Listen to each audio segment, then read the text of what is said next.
Hello and welcome. Now you are now looking at Amazon Prime Video Direct. And Prime Video Direct is a platform designed to help content creators reach their targeted audience on the Amazon website. And while Amazon is known primarily for consumer goods as well as consumer video, you can also find targeted business content. For example, if you were to go to Amazon.com and you were to type in the words WordPress membership, as you can see, and then you click the search button, what you'd find at the very top in the first result is you'd see an Amazon Prime Video. So to introduce this concept, let's click inside of this result. What you'll notice is that an individual with a Prime account can watch the video for free, or an individual without the Prime account can watch the video with advertising. That person also has the opportunity to purchase the video. And the creator can add multiple videos to this title. And for their activity, those who create videos and upload them to Amazon are paid royalties for those who watch their videos. Now in this course, we will review the policy guidelines when it comes to content, because they'll be very important to your being able to upload titles that will be of interest while yet maintaining consistent production. So in the next video, we'll start the process by looking at the royalty information so that you can determine how you want to create videos and how consistently you want to maintain them on the Amazon Video Direct platform. We'll then walk through the account setup process. We'll then go over the minimum equipment necessary in order to start creating videos. We'll then very quickly determine whether or not there are titles in your chosen market or niche for information. We will then work through the content creation process. So with that, we're now ready to get started working with Amazon Video Direct. Okay, so with that, thanks, and I will see you in another video. Hello and welcome. You are now looking at the inside of Amazon Prime Video Direct. And you'll notice that if you go to the support link, that you'll pull open a side menu here. You're going to then click Get Started. And then you'll want to click on royalty information. And you're going to see a schedule of information here. And so now we'll discuss royalties and compensation. Now you are going to be paid monthly based on a number of different activities altogether. First, you're going to be paid video purchases and rentals. It happens you'll be paid 50% of the net revenues of purchases and rentals. Now customers can buy episodes or seasons, and then any episodes that they purchase, they decide to purchase a season later, it'll count toward their actual purchase. They'll get the entire season at a discount. And if you go to Prime Video and you type in a title that you're likely to find, for example, we typed in WordPress, you'll see the different classifications here. You'll see that someone can watch an episode, they can buy the entire season, or they can watch an episode free with ads, or they can buy outright. And the main way you're going to generate revenue is going to be the number of people who are watching your videos. And some of those views are going to be included with people who have subscriptions to Amazon Prime. And there are going to be different tiers of activity based on the aggregate hours streamed. So, for example, every year Amazon will determine how many hours people are streaming your videos, and that'll put you on a certain tier to be paid more or less. So, for example, the more hours that people are streaming your videos, the higher your rate of pay, and you'll see that in the schedule. Now, once your tier is determined, then you'll be paid based on the number of hours actually streamed. So you'll have a tier, and then you'll have streaming that will take place. And again, the higher your tier, the higher the rate of pay. You're also going to be paid 55% of the net advertising revenue of individuals who've chosen to watch videos free but to have ads associated with them. You'll also be paid 55% of net monthly revenues of individuals who are watching your videos through Amazon channels. When that happens, payments are going to be issued 90 days after the end of the month after the activity occurs. And payments are going to be made by the bank account that you've already set up unless you choose to have payments wire transferred. And when you have wire transfers, you are going to have a certain dollar threshold to meet before you can be paid. And you can look at the details of the threshold as well as the tiers and Prime streaming in the royalty information section of your support area. Okay, so with that, thanks, and I will see you in another video. When you're inside of your account, what you're going to do first is you're going to come up to the drop down arrow. You're going to set up your new account. You're going to be brought to the digital license agreement. You want to read through this license agreement. Once you've done that, you're going to come all the way to the bottom and then click agree. You're then going to want to set up your administrator profile, and you can set up a second administrator who can serve as a backup. Once you've done that, you'll click Save and Continue. Amazon will then have you set up a bank account in order to set up your account. Once you enter in the information, you can then click Save. You can also add in a second bank account if that is what you prefer. You'll then be asked to create tax information, so you'll need to click this link.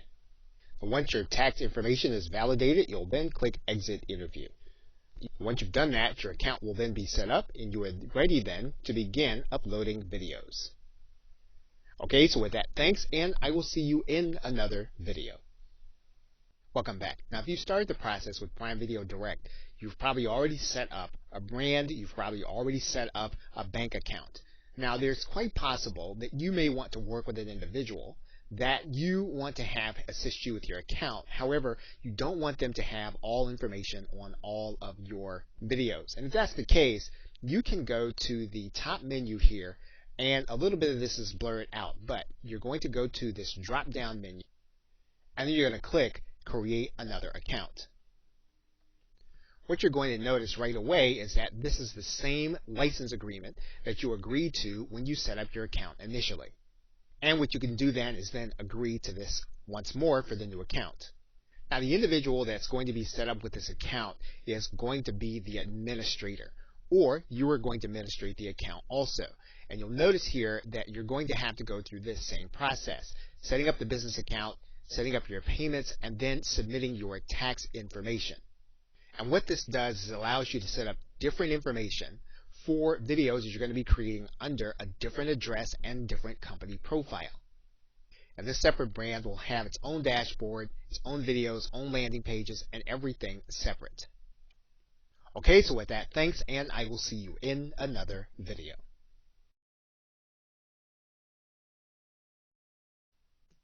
Welcome back.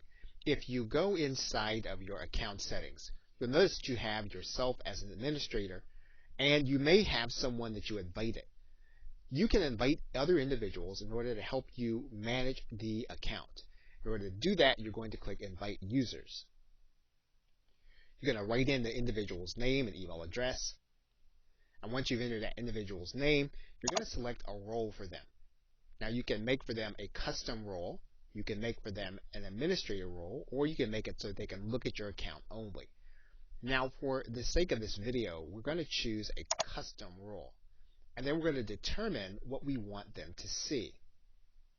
And in this case, we're giving the individual access to the ability to add, modify, and publish video titles so they can help us to manage the account.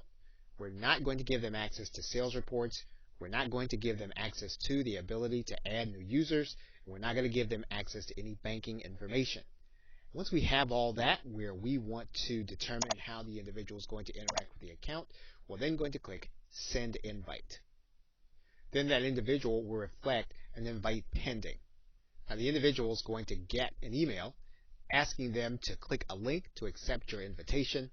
They'll then click this link. Now, if the individual does not have an Amazon account, they'll need to create one, or they can use their existing Amazon account. Then the person that you added will then have access to your Prime Video Direct account.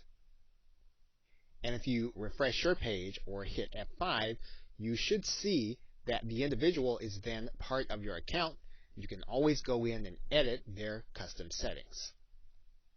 Okay, so with that, thanks, and I will see you in another video. Hello and welcome.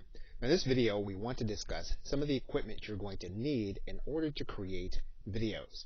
Now, obviously, you can create them as elaborately as you want. However, if you're creating them for your business, you do have a minimum level of equipment you're going to need, and that's what we're going to cover in this session.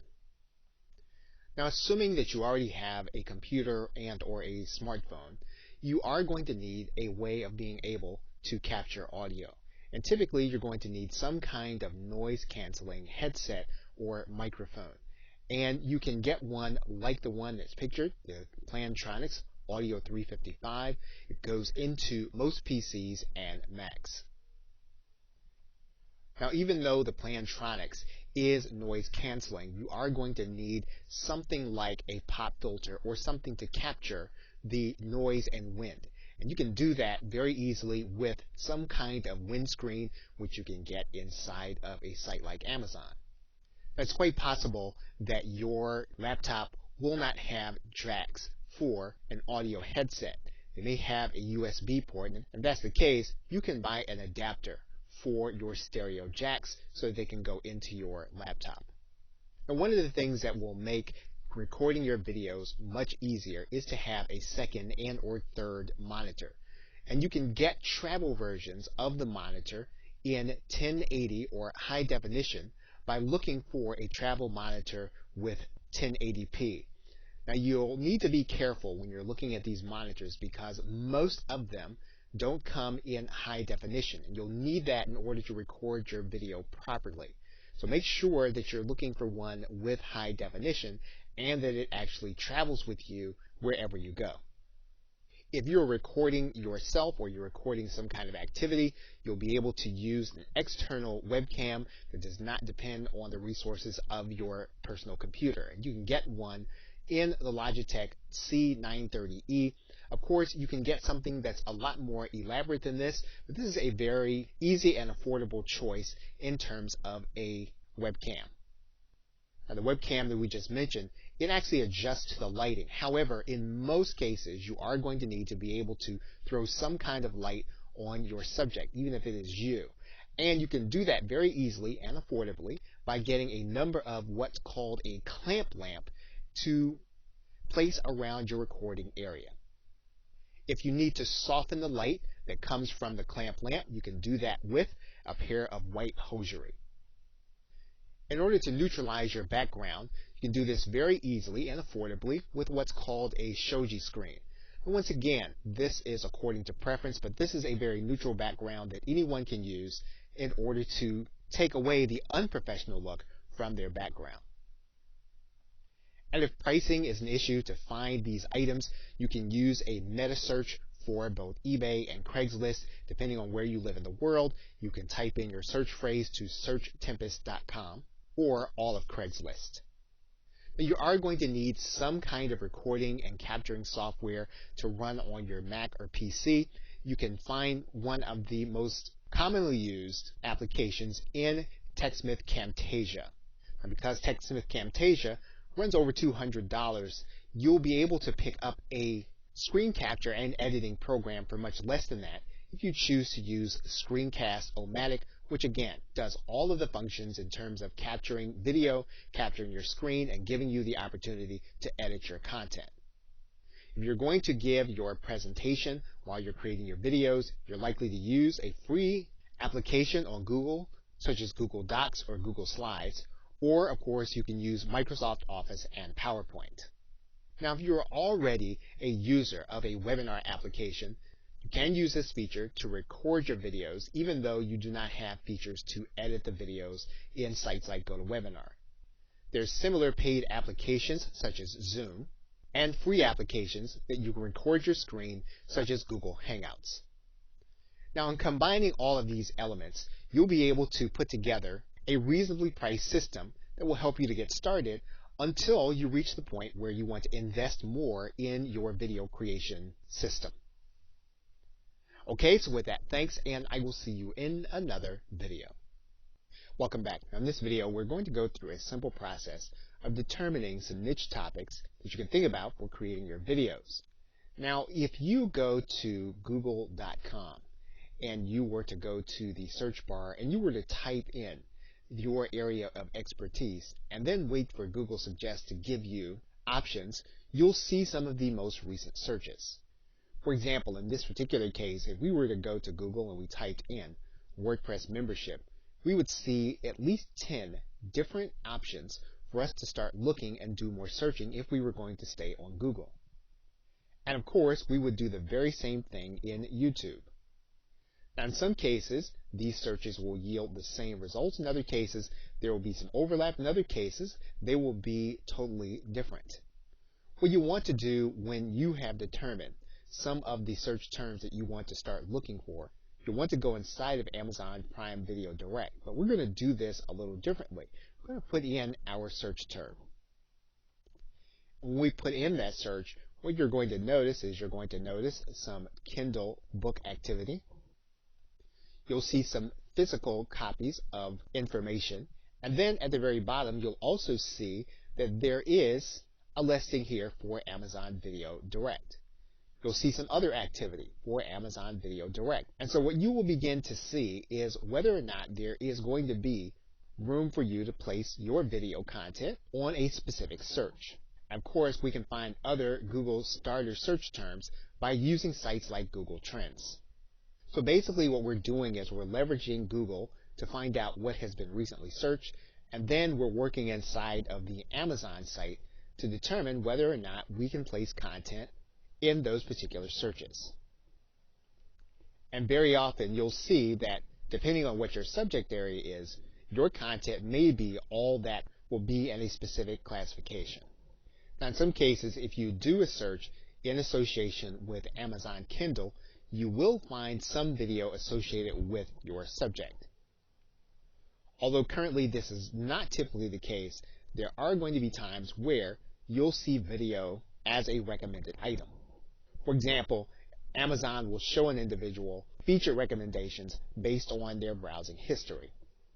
Okay, so with that, thanks, and I will see you in another video. Welcome back. Now you're looking at the inside of a video inside of Amazon Video Direct. And you'll notice that this is a video all by itself and that there are no seasons attached to it. This is one of the ways that you can create content for Amazon Video Direct. You can create a video as what's called a standalone video. And so we'll briefly discuss standalone titles. There are three primary ways to publish in Amazon Video Direct. You can publish as a standalone title, as we've just seen. You can publish as a series, and you can publish as a channel. Now the standalone title is, as it says, it's one volume or one video. And typically, if you think of it in terms of a featured movie that you might see at a theater, that is a standalone. It doesn't require you to see anything before or after it to get the maximum benefit or enjoyment from the video. So you can create a video with the intention that it would be viewed as one unit, and so that people would not have to see anything else to get the maximum benefit. And if you were communicating one idea or one event, this would be how you would use the standalone title. Now here's something that will be mentioned later and is important to note. You want to keep your audience in mind when you create video, in particular a standalone title. You will have viewers rating your video, and that will really determine how others see you. So you don't want to do it without thought. You don't want to leave a standalone title available on your account if it's not the best way to communicate the information that you're trying to get across. Okay, so with that, thanks, and I will see you in another video. Welcome back. Now, one of the other ways to arrange your content will be in terms of episodes and seasons. As you can see here in this particular title, you can see that there are 10 seasons, and you can get access to them inside of Amazon. There are also episodes inside of each season. So if we change this season to a particular one, all the episodes then change. This gives you the opportunity to do a different kind of information video while arranging it all under one title. Now you can also arrange your content by channel. And as you can see here, there are a number of companies that already have channels where they have all of their content. Now there are some specific parameters, and we'll go over that right now. So in this session, we'll discuss episodes and channels. So in addition to creating a standalone title, you can also create what's called an episodic title. And in this case, a title can have multiple episodes, which is also a series, or multiple seasons, as you can see. And since you're more likely to be communicating business information, you can think in terms of having one title with different subjects or episodes and different volumes or updates, even though they will be called series and episodes. So what you have here when you're using the episodes and seasons is you have more latitude over the process when you use episodes. And when you're creating your content, you're branding your graphics, you want to think of this in terms of how you're going to actually arrange your series when you place it in Amazon Video Direct. Now, with respect to channels, they are available when you have a minimum of 200 standalone titles or 50 seasons available for a minimum of 18 months. That's quite a bit of content, but it may be something that you want to build toward.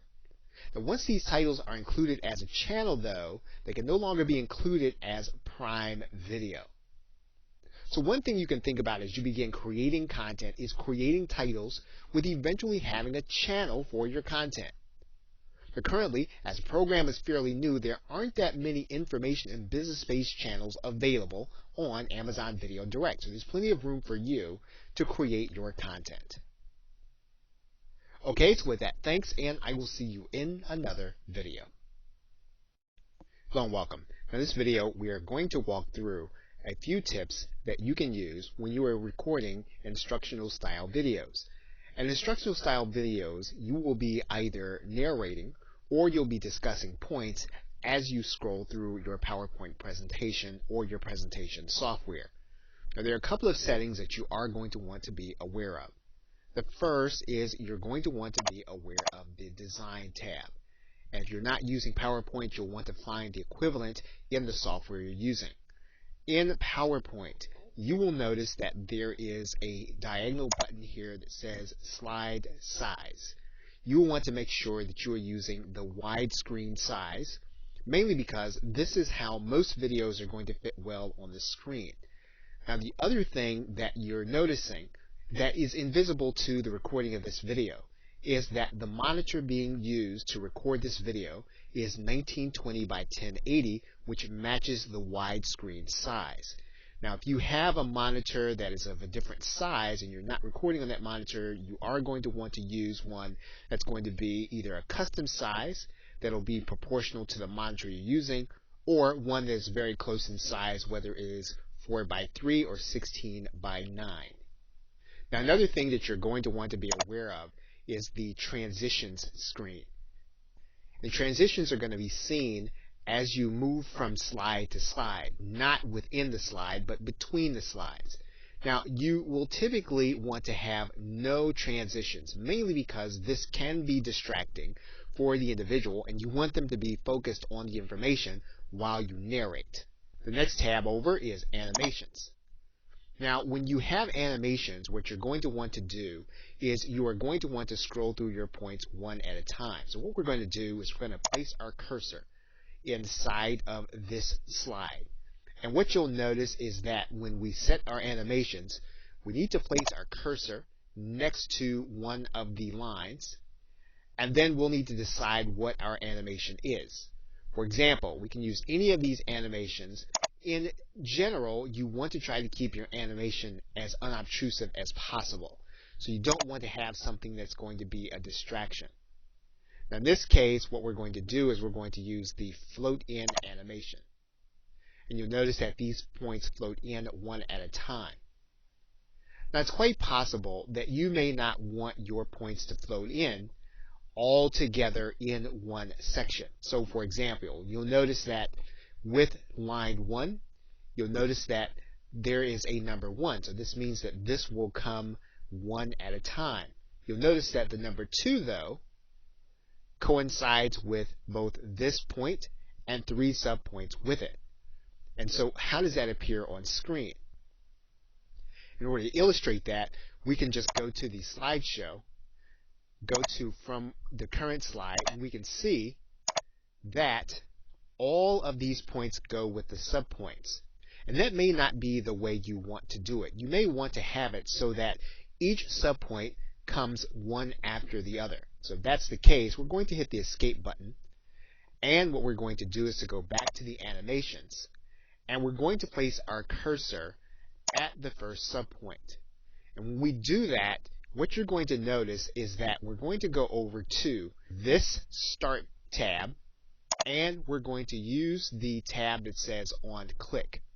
When we click that, here's what you're going to notice. You're going to notice that the numbers have changed from 2, 2, 2, 2 to 2, 3, 4, 5, and then 6. And that means then that 3 will come after 2, and they'll all come one at a time. So, for example, if we go back to the slideshow, we click the current slide, and we tab through, what we're going to notice now is that our points come one at a time. So to go back to the screen now, we're going to hit the escape button to go back to the slide. Now, it's quite possible also that we may want to use notes with our presentation. And if that's the case, we can go to the view screen. We can then go to this view that says Notes page.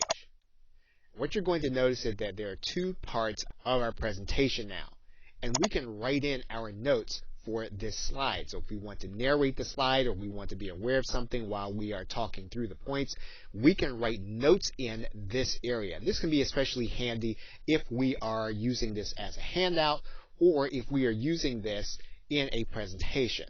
And in the next video, we'll show you how notes written on this slide can help you when you're doing an actual presentation. So to that end, we're going to write in some text here. And so in the next video, we'll explore this, where we've gone to this slide for Amazon Video Direct royalties, and we've written in the text, paid monthly, 90 days, and 55%. And you'll see now how this will help us when we are creating instructional style videos and we're recording. Okay, so with that, thanks, and I will see you in another video. Welcome back. We are picking it up in this video from the point at which we wrote in notes for our presentation while we're recording a video. And so what we're going to do now is we're going to go back to our normal screen by clicking this normal link. It takes us back to the normal PowerPoint presentation screen. And what we're going to do now is we're going to go to the Slideshow tab. When we go to the Slideshow tab, we want to make sure that this box is ticked, and that is Use Presenter View. That Use Presenter View is going to help us, especially if we have two monitors. So what we're going to do is we're going to go to the slide that we're going to start narrating. And in this case, we're going to assume that this slide, the one Amazon Video Direct Royalties, is the one that we're going to be narrating in our actual video. So before we start the presentation, what we're going to do is we're going to click this button that says From Current Slide. And that actually starts the PowerPoint presentation from this slide at the very beginning. So we click this button. What you're going to notice is that we're ready to start scrolling through our points. And what we're going to do is we're going to switch between the view where we're recording, or we would be recording, and we're going to switch it to the presenter view that we just talked about. Now this presenter view is going to help us, especially if we have two screens. And you'll notice right here in the notes section that there are our notes. It's a paid monthly, 90 days, and 55%. So if we wanted to make sure that we mention these things during our presentation, they would be visible to us on our second screen. Now the other thing that we're going to be able to do is we're going to be able to see what's going to come on our screen before it actually happens. So for example, the screen on the left side is the one that's going to be shown to the people that are going to be seeing the video. The screen on the right side will be the one that has the next click point of the mouse. So every time that we advance, what's going to happen is the slide that's showing on the video, it's going to advance, and then so will the presentation slide. And this will be on the right side of our second monitor. What we can do in this case is we can switch back and forth between the display settings, and then we're then showing our monitor view in order to do the video. We're going to go back to the presenter view for one more tip.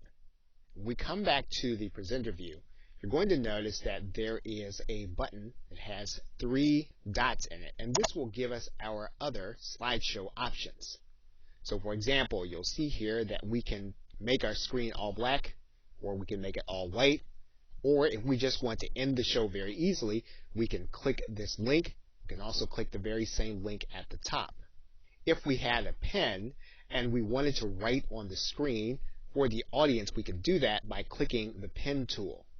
And you can see that here just by us being able to write in on top of the slide. Now, this is very difficult to do in an orderly fashion, so you'll want to make sure that either you have a pen pad or you have a tablet where you have control over the pen, that you know how to make it look legible. Now, in order to switch back, what we're going to do, we're going to switch back to the presenter view so you can see how we're going to do this. All you'll need to do then is to go back to your pen, and then you're going to make sure that you erase the ink on all the slide, and then your slide goes back to normal. So now I'm going to switch back to our PowerPoint view. And those are some ways that you can have additional control over your PowerPoint presentation while you're recording the video, so that you can add to the variety that your viewers are seeing. Okay, so with that, thanks, and I will see you in another video. Welcome back. Now, when you're recording demonstration style videos and you are displaying what is on your screen for the people who are watching your video, there are a couple of things that you will want. One of the first things you'll want to do is you'll want to make sure that you're using the highest resolution possible on the screen where you're going to be displaying your demo and narration. So, for example, you'll notice here that for this monitor where we're recording the video, the resolution is 1920 by 1080, which is considered to be HD. If possible, that's the resolution that you'll want to use, or at minimum, you'll want to use 1280 by 720. Now, when you are demonstrating content on the web, one distraction that routinely happens to video creators is they show the address bar, and sometimes they even show typing. If you can avoid doing that, one of the ways that you can accomplish this is to set up any tabs that you're going to open before you start recording. So, for example, we're going to open up 5 tabs. So you'll notice that we have open Amazon, Google, Facebook, and YouTube. One of the ways that we can record this is we can record this by going to our browser and hitting the F11 key, which will take us to full screen mode. What that does is that eliminates the address bar, and you can demonstrate your screen without your viewer seeing it. And one of the other things that you can do while you're using this mode is you can switch back and forth between tabs by hitting the Control and the Tab key. And you can move between screens. Control, then Tab. You move to the Google screen, Control, then Tab. You can move to the next, which is the Facebook screen, Control, then Tab, and we move back to the screen where we started.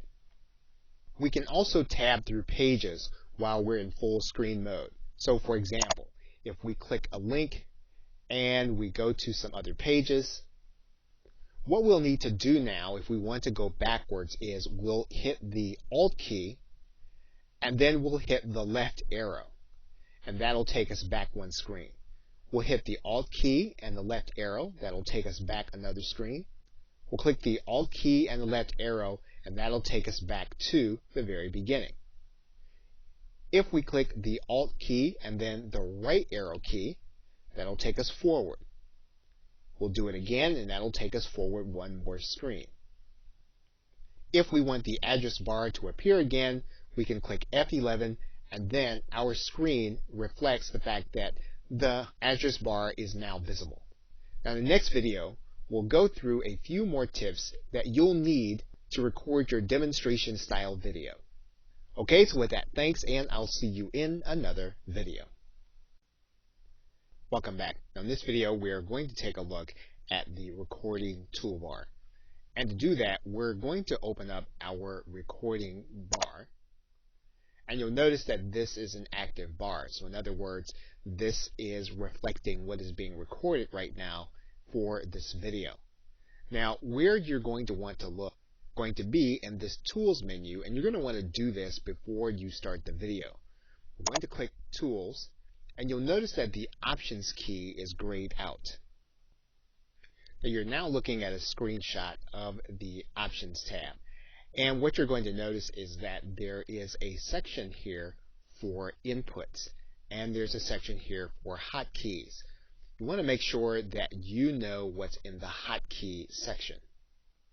Now what you can do with these hotkeys is you can make it so that all you'll need to do is to hit a particular button when you want to affect some kind of major change while you're recording.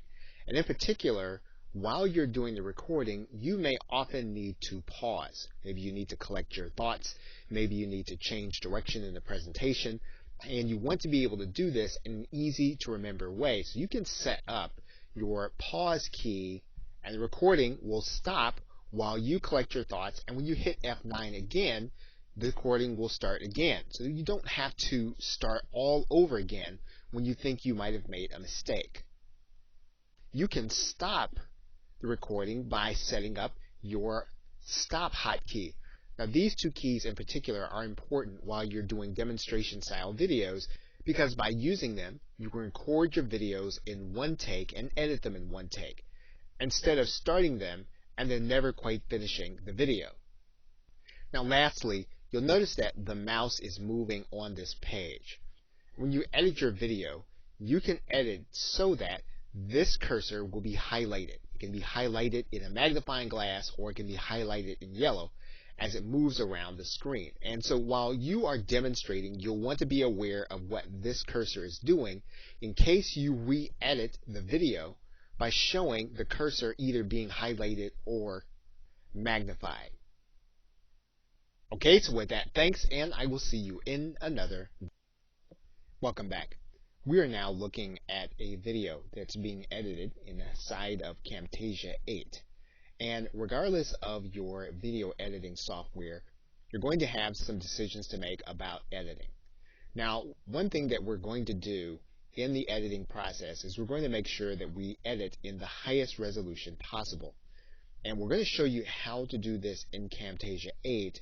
You'll need to make sure that you can do the very same process inside of the video software that you own. Now the default settings in the Camtasia when you start the final production process say 854 by 480. However, we want to make sure that this is going to be closest to our recording dimensions, which we should have done, if possible, at 1920 by 1080. So we want to make sure that we use those dimensions. Now, if possible, during the rendering process, we want to set our audio at the highest level that we can, and typically this is going to be right at 192 kbps. Now, in some cases, your video editing software will give you the option of being able to put metadata inside of the video file. We will not have to do this because we'll be doing this inside of Amazon Video Direct. So where you have the project information, the author information, and even the iTunes information, you'll want to make sure that you have this correct for the upload process. You don't have to have it for the final production. And finally, for your video section, typically the default settings for a software application like Camtasia or Screencast-O-Matic will be correct from the start. However, you can make sure that your frame rate is going to be as high as you can if you can produce it at 30 frames per second or 15. Okay, so with that, thanks, and I will see you in another video. Welcome back. Now, there are several instances inside of the screens where you're going to be uploading your videos where you are going to be required to upload some graphics for your videos. And you may want to have some of these graphics created. So this video is going to detail the graphics you're going to need for your account. So to create the necessary artwork, when you're creating episodes or episodic videos, you are going to need seasonal art. And those are going to require some specific aspects to the graphics. You're going to need a widescreen aspect. You're going to need a 1920 by 1080 photo to appear correctly, and it can be JPEG or PNG. Now, there's key art that you'll need to create that is also a 4 by 3 aspect ratio. That'll need to be 1600 by 1200, JPEG or PNG. And there is an optional file that you'll want to upload. That's a 16:9 aspect ratio. It's 1920 by 1080, JPEG or PNG, and this is going to be a background image. It's only going to appear on the devices in order to convey mood. And you'll see the request for the three of these when you are uploading your image. You'll see one here in the key art area as well as the background image. Now, you can also include artwork for individual episodes. That episode will require a key art aspect ratio of 4:3. It'll need to be 1600 by 1200, and it'll be JPEG or PNG. And you'll see that request when you are uploading your individual episode video. Now, for the standalone videos, the key art will have a 16:9 aspect ratio. It'll need to be 1920 by 1080, JPEG or PNG. Now, you'll also have another key art piece. This time, though, it'll be 3:4 aspect ratio, so not 4:3. That means then that the art will be 1200 by 1600. And again, you want to pay attention to that. It's a little different than the other size. That'll also need to be JPEG or PNG. Now, there's also space for a background image, and it'll need to be 1920 by 1080, JPEG or PNG, and once again, it's going to be optional because it's only designed to convey mood on certain devices. And you'll see that here in the standalone upload section, where the second key art piece is 3:4. Now, there's also a landing page that you're being given and you're going to be able to use along with your videos that will require you to have a logo. That logo will need to be 950 by 250. You'll need to use a PNG with a transparent background. You're also going to have a background image that will need to be 3000 by 600, as well as another background image which is 1920 by 720. So one question is, well, how will you create the designs? Now, what you can do is you can hire out the base design. You can hire those designs out on Fiverr or the Warrior Forum in the Warriors for Hire section.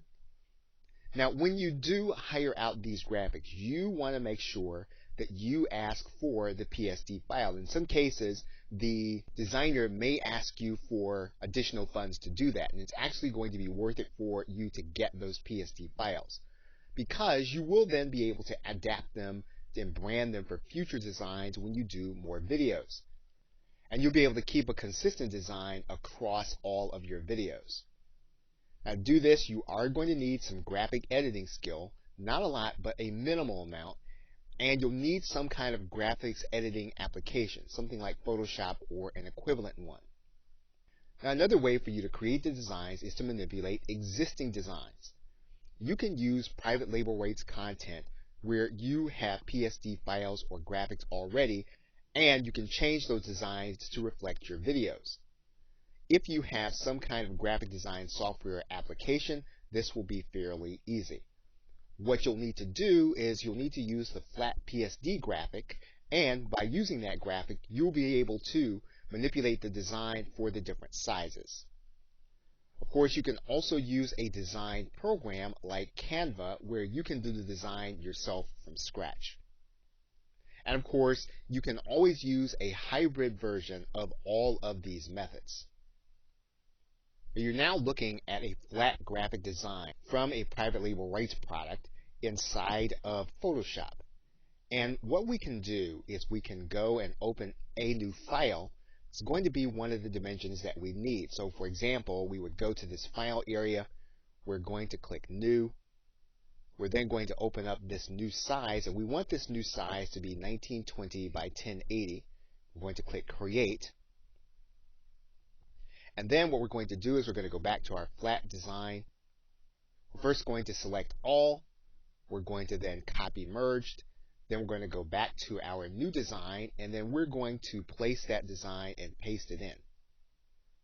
Now, this is a 1920 by 1080 image, and so we want this design to be able to fit what we're trying to do. Now, when you have a PSD file, you can manipulate the size of this file without losing the proportions of the graphics and the text on the design.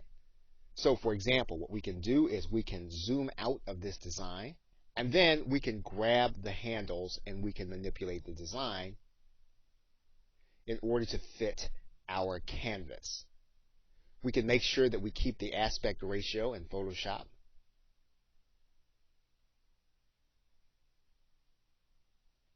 And once we have our design the way we want, all we're going to do is we're then going to click this button. We're going to apply the design. And you'll notice then that it'll actually clear up. We can then save this design as a new file. And we can save it as a new file in the format that we want. So if we want to use JPEG or we want to use PNG, we can do that. So again, if you know how to manipulate a design here, and you can actually go into the title and you know how to change the title and some of the letters and maybe even one of the images, this is an easy way to take a professional design and turn it into one for your videos. And it also demonstrates the fact that when you get a PSD file from the designer, all you'll need to do then is know how to manipulate their design so that you can begin placing it on all of your videos. Okay, so with that, thanks, and I will see you in another video. Welcome back. Now, whether you're creating an episodic video or a standalone title, you will be required by Amazon in order to place captions along with your video. So in order to do that, you are going to need a transcription of your video. Amazon does give recommendations for video captioning service or video transcription. And Amazon has its own transcription service called Amazon Transcribe, where you have a free tier, 60 minutes per month for 12 months. You will actually get an hour's worth of free transcription, and then afterward, the transcription is a small amount per second. Now, in order to use Amazon Transcribe, you are going to need to have an Amazon S3 account. And so if you have a file that's stored in Amazon S3, you'll be able to use that file along with Amazon Transcribe. Okay, so with that, thanks, and I will see you in another video. Hello and welcome. Now, in this video, we are going to walk through the process of uploading a standalone video. So to do that, you're going to click your videos. What you're going to do then is you're going to add your standalone title, and you're going to write in a title, pick a category, and then select the language that you want your metadata to be in. Once you do that, you'll then click Continue. Now you'll then want to write in your synopsis. Now you want to make sure that this synopsis does not have self-promotional details. You aren't going to be able to put URLs in here, so you do want this to reflect what your title is going to be about. Once you've done that, you're then going to click the category or genre, and when you click inside of the area, you're going to notice that there's going to be a drop-down menu, and you're going to be able to find the exact category that Amazon Video Direct wants you to place. You'll then choose your language, and then you'll choose a release date. You'll then want to choose a rating, and in some cases, you are not going to have a rating for your title. If that's the case, you're going to click Suggested Rating, is that the title is not officially rated. And you can then make your title available for all audiences. You're then going to upload the art that you created. Now, if you already have an Amazon S3 account and you have that artwork loaded on Amazon S3, you can copy the file from your Amazon S3 account over into Amazon Video Direct. However, if your file is on your hard drive, you can upload that file by clicking the Browse button. Once you have everything on the page that you want, you'll then click Save. Once you've saved this page, you'll then want to move to the cast and crew page. You'll want to write in the name of the creator as well as your crew member. Now, Amazon Video Direct is going to require that you have at least one crew member, and what you're going to do is you're going to write in the role of that individual. And then if you don't want to have a cast member, you can leave this out. Once you have all this information ready, you can then click Save. You'll then move to your video asset section. And what you'll be doing then is you'll be uploading your file, your captions, and if you have a trailer, you can upload that trailer to this area. And once you have the necessary content, you can then click Save. So once you've uploaded your content, one thing you'll want to note is that in order to get your transcribed file to go along with the file that you're uploading with your video, it will need to be an SRT file or one of the formats outlined by Amazon. We'll now go to the Availability tab, and we'll choose where we want the content to be made available. We'll click all of the applicable places where we want it to be available. We'll determine how we want it to be streamed. And once we've done all that, we'll then click Save. And once you have uploaded and you have completed all of your titles, you will then be ready to publish your video for viewing on Amazon Video Direct. Okay, so with that, thanks, and I will see you in another video.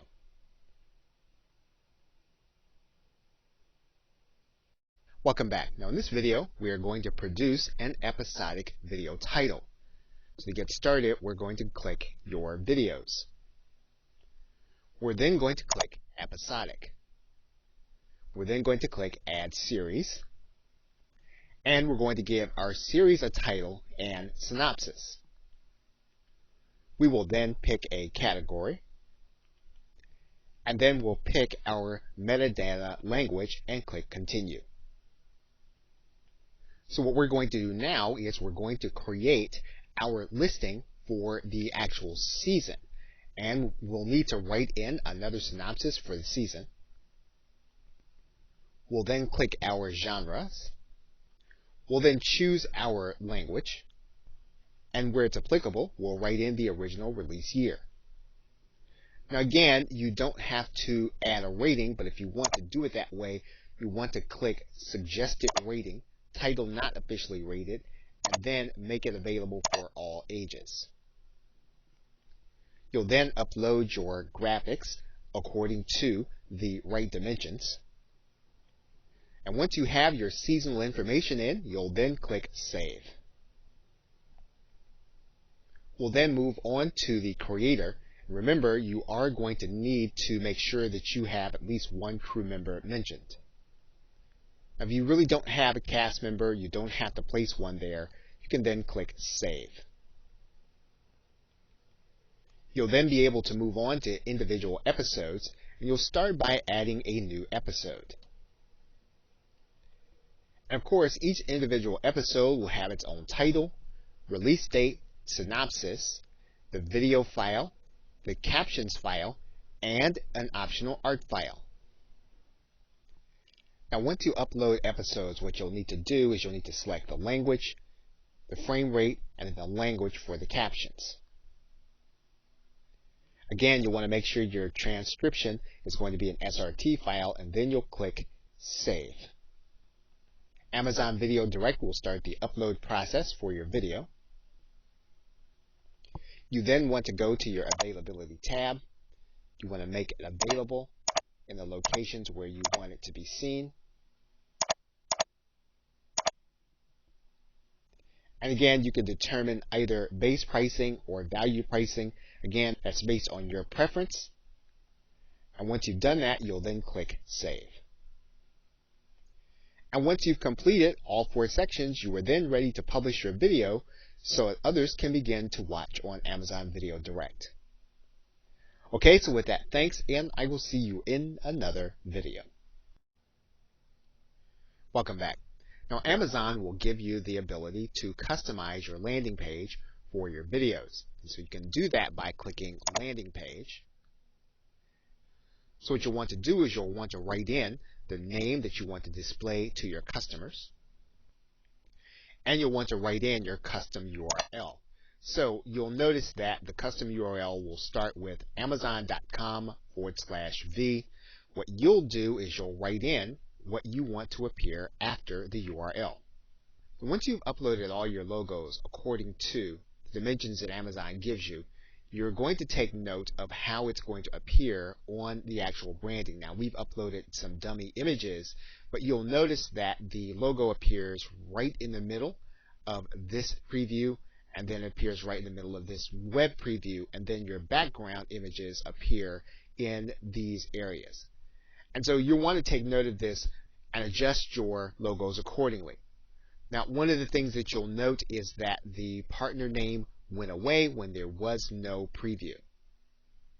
So now, once you have your landing page looking the way you'd like it to look with the information that you have there, you're then going to click Feature Enabled, and then you'll click Save. Now, in this case, you'll note that Amazon is giving you an error message that says that your landing page is unavailable, mainly because you need to make sure that you've got 2 published titles before you can launch your landing page. Okay, so with that, thanks, and I will see you in another video. Welcome back. In conclusion, you need to remember that Amazon does not want your video to be a promotional video. That means that you don't want the video to be something that will be sending people to landing pages inside of the actual video itself. In addition to that, in the descriptions and in the titles, those are not typically supposed to be promotional either. So there are other promotional methods, but you don't want to have this as part of the video or the description. Amazon does give you a landing page for your videos, so this is one of the promotional elements that Amazon does give you. And remember that you do get an Amazon.com/V and any name that you designate. So even if right now you're not necessarily ready to create videos, one of the things you want to do is you want to go in and set up your account so that you can claim your name quickly. So currently, Amazon does not connect Kindle with Video Direct. However, you will see similar subject matter appearing together on the page. So one of the things that you can test is if you have something in Kindle, you want to keep it very similar to something that you have in Amazon Video Direct to trigger suggestions for the actual customer. Now, one important thing to note is that Amazon does allow licensed content. That means that you do not have to originate the content. And it means that you can also use private label rights content. Now, that is said with caution. You can get a bad reputation in your reviews if your content is not considered to be robust enough for the customers. And you'll see the answer to this question in a recent inquiry to Amazon Video Direct. Okay, so with that, thanks, and I'll see you either in another video or in another course.